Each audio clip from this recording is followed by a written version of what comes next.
사실 뭐 중국 시장이 아무리 커져도 한국 배터리 기업들이 사실 수혜를 보기는 굉장히 힘든 시장이거든요. 그러면 중국 외에 이제 그런 시장을 봤을 때 결국 이제 한국, 그다음에 중국, 일본 이 3파전이 되는데 현재로서는 그 중국 이외 시장에서는 한국의 점유율이 가장 높을 것으로 예상이 됩니다. 미국 시장에서는 지금 향후 최소 한 5년 정도는 한국 배터리 업체들의 시장 점유율이 대략 최소 70% 이상, 또 경우에 따라 한 80%까지 갈 수 있을 거라고 예상이 되고요.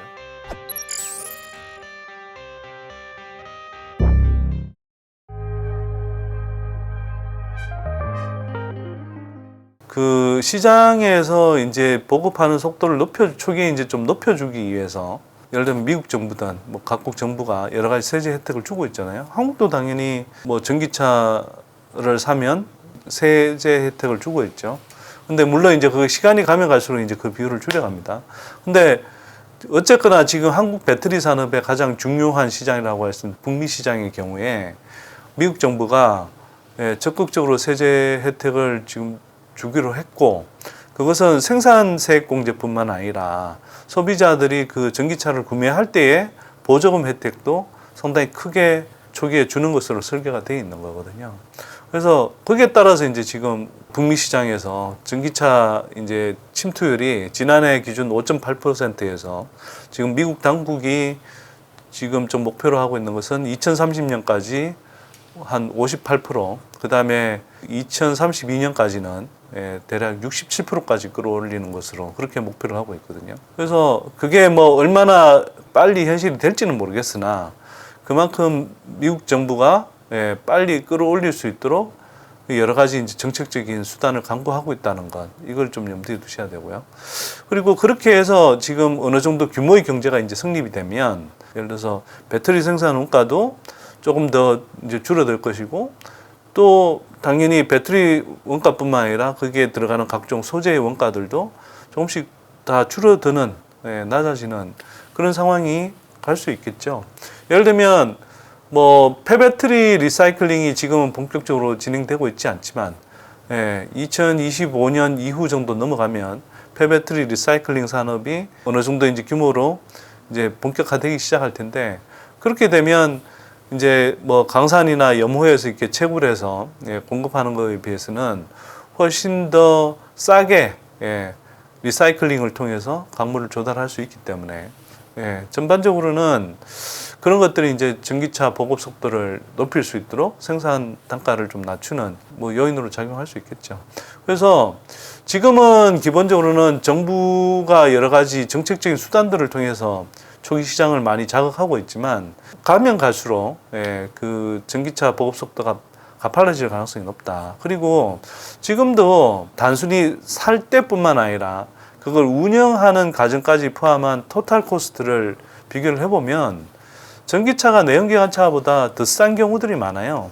왜냐하면 전기차를 사면 전기차가 상대적으로 조금 비싸게 여겨질 수 있지만 기름값에 비해서 10% 20% 정도의 충전 비용만 들어가면 운행을 할 수 있거든요. 거기다가 뭐 예를 들어서 테슬라 모델을 기준으로 하면 내연기관차에서 엔진부하고 뭐 이 구동축까지 그게 연결되는 부품이 고장이 잘 나고 그 부품 수가 대략 뭐 3,000개 이상인데, 테슬라 전기차 같은 경우 17개 정도밖에 안 돼요. 고장이 안 나요. 그러니까 유지관리 비용이 현저히 떨어지는 거죠. 그런 것들을 따져보면 자동차를 타는 전 생애 주기에 걸쳐서 토탈 코스트를 비교해보면 이미 내연기관차보다 싸다. 근데 전기차가 왜 가격 경쟁력이 없나요? 이미 충분히 사실은 10년을 탄다라고 생각하면 이미 전기차가 훨씬 싼 차인데요. 내연기관차보다.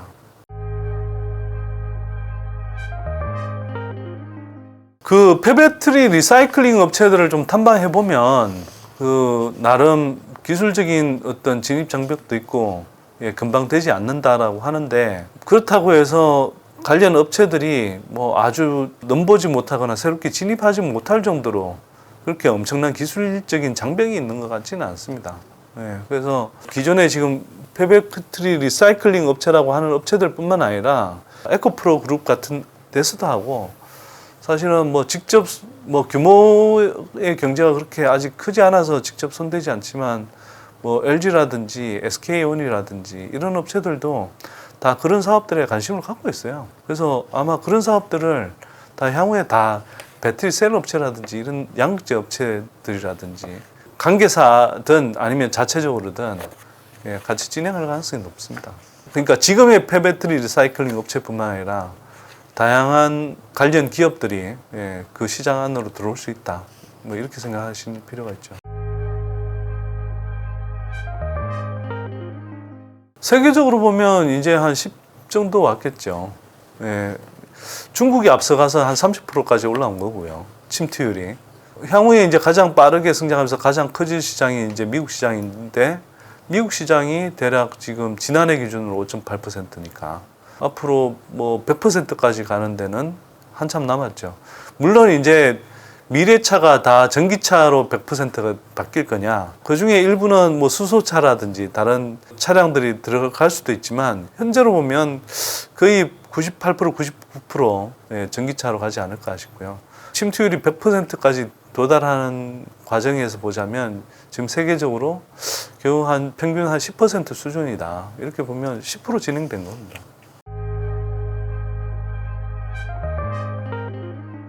그게 이제 중국 시장하고 중국 외 시장으로 좀 나눠서 봐야 되는데요.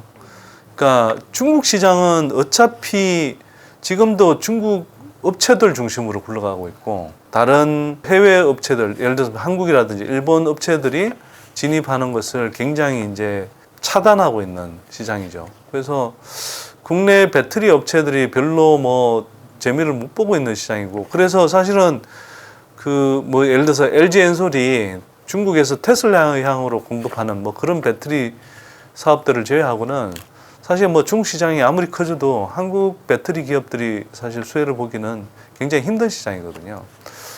그러면 중국 외에 이제 그런 시장을 봤을 때 결국 이제 한국, 그 다음에 중국, 일본 이 3파전이 되는데 현재로서는 그 중국 이외의 시장에서는 한국의 점유율이 가장 높을 것으로 예상이 됩니다. 미국 시장에서는 지금 향후 최소 한 5년 정도는 한국 배터리 업체들의 시장 점유율이 대략 최소 70% 이상, 또 경우에 따라 한 80%까지 갈 수 있을 거라고 예상이 되고요. 반면에 이제 미국이 중국 배터리 그 기업들의 이제 진출을 상당히 견제하고 있기 때문에 중국 배터리 업체들이 우회적으로 들어온다 하더라도 뭐 지금도 이제 뭐 포드나 그 테슬라 같은 회사들하고 이제 기술 제휴를 통해서 들어온다고 하는데 그런 게 사실은 뭐 진정한 의미의 이제 중국 그 기업들의 진출이라고 봐야 되는지도 의문이긴 하지만 어쨌거나 그런 것까지 포함하더라도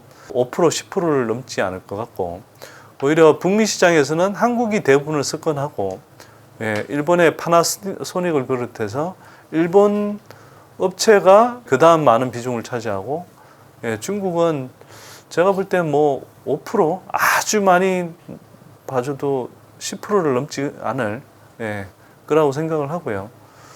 그래서 기본적으로 북미 시장은 한국 업체들이 대체로 호령하는 분위기다 이렇게 보시면 될 것 같고, 유럽의 경우는 중국이 이제 상대적으로 조금 더 높은 시장 점유율을 나타내긴 하겠으나 여전히 한국 업체들이 그 시장을 선점하고 있기 때문에, 그리고 유럽은 지금 뭐 노스볼트를 비롯해서 ACC라든지 다양한 유럽의 그런 그 배터리 스타트업들이 있고 그걸 이제 뭐 상당한 각국의 정부 지원을 받아가면서 지금 키우고 있기 때문에 당장은 몰라도 이제 시간이 지나면 지날수록 유럽 자체 이제 배터리 생산도 상당히 좀 본격화되겠죠. 그래서 유럽 시장의 경우는 뭐 한국이 북미처럼 그렇게 7, 80% 정도의 그런 점유율을 가져가지 못한다 하더라도 최소 3, 40% 이상, 뭐 지금은 초기는 뭐 50% 이상일 수 있고요. 시간이 지나더라도 최소 3, 40% 이상의 점유율을 계속 가져갈 거다. 그리고 그 시장에서는 이제 중국도 상당히 지금 캐파 정책을 늘리고 있기 때문에 상당 수준의 그런 이제 점유율을 가져갈 수 있고, 그 다음에 이제 이 유럽 배터리 업체들이 이제 그렇게 보완적으로 가져가지 않을까 이렇게 생각을 하고요. 그럼에도 불구하고 어쨌거나 향후에 가장 커지는 시장, 미국 시장에서 한국의 점유율이 가장 압도적으로 높다. 그리고 유럽에서도 점유율 측면에서 미국보다는 점유율이 낮겠지만 그래도 중국이나 일본이나 또 유럽 각국의 어떤 업체들보다 한국 배터리 업체들이 시장을 선도하게 될 거다. 이건 거의 뭐 분명한 사실로 보이고요. 나머지 이제 뭐 동남아시아라든지 다른 이제 어떤 뭐 남미라든지 이런 지역들의 경우에서도 결국은 선진 시장에서 이렇게 주도하고 있는 업체들이 그 시장도 결국은 주도할 수밖에 없다. 이렇게 본다면 그러면 결국은 뭐 한국 업체, 한국 배터리 산업의 성장성은 굉장히 크다. 이렇게 볼 수 있겠죠.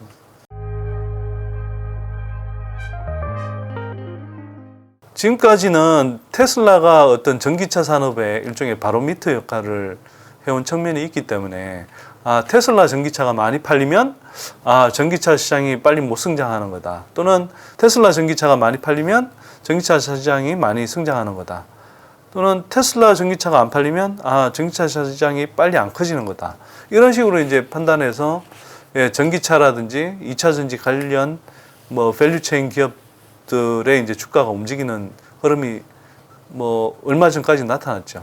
물론 테슬라가 주요한 업체 중에 하나인 건 맞지만 테슬라가 전기차 시장의 어떤 바로미터 역할을 하고 테슬라가 뭐 예를 들어서 비중이 줄어들면 전기차 시장도 줄어드는 것처럼 이렇게 착각하면 안 되는 시대로 이제 가고 있어요. 지금까지는 기존의 완성차 업체들이 전기차 모델들을 별로 생산하지 않았잖아요.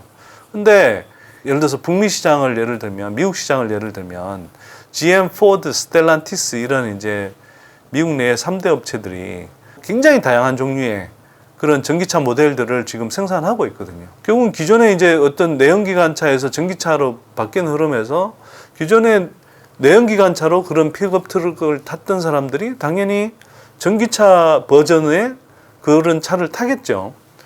그러면 지금 사실 테슬라가 전기차 판매량에서 미국 내 1등인 거지 기존의 내연기관차들까지 포함해서 판매 비중을 보면 그 비중이 상대적으로 되게 작아요.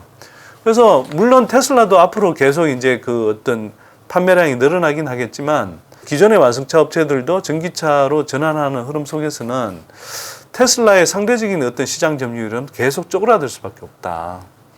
그건 너무 당연한 거고 그래서 앞으로는 이제 테슬라 주가가 떨어진다고 해서 국내 2차 전지 뭐 산업의 주가가 떨어진다.